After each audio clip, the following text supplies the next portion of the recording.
सांची digital recording studio Khagaria.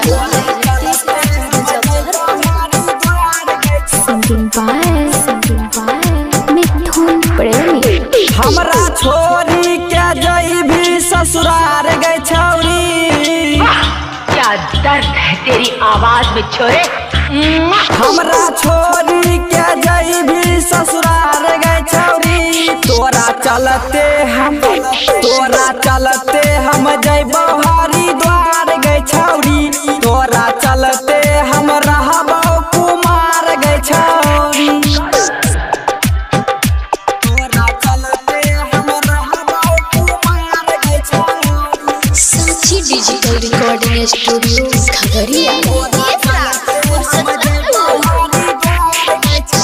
हमरो नहीं लिखल रही तू तो गिर गई।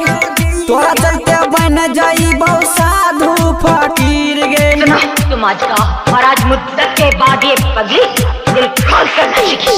हमरो नहीं लिखल रही तू तो गिर गई। तोरा चलते बन जाइबो साधु फकीर गई। पियवा के जइबी दुआर गई छौरी। पियवा के जइबी दुआर गई छौरी। तोरा चलते हम जइबो हरिद्वार गई छौरी। तोरा कारण हम रहबो कुमार गई छौरी।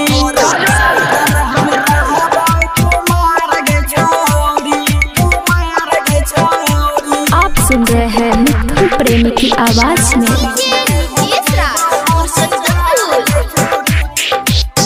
जो नहीं गई खुश रही है सैया के संग गे।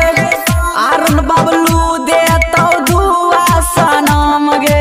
कहते हैं जब ये दिल टूटता है तो आवाज नहीं होती। जो नहीं गई खुश रही है सैया के संग गे। अरुण बबलू दुआ दे तो सनम गे। मिथुन के सुन ले पुकार गई छौरी। मिथुन के सुन ले पुकार गई छौरी। तोरा चलते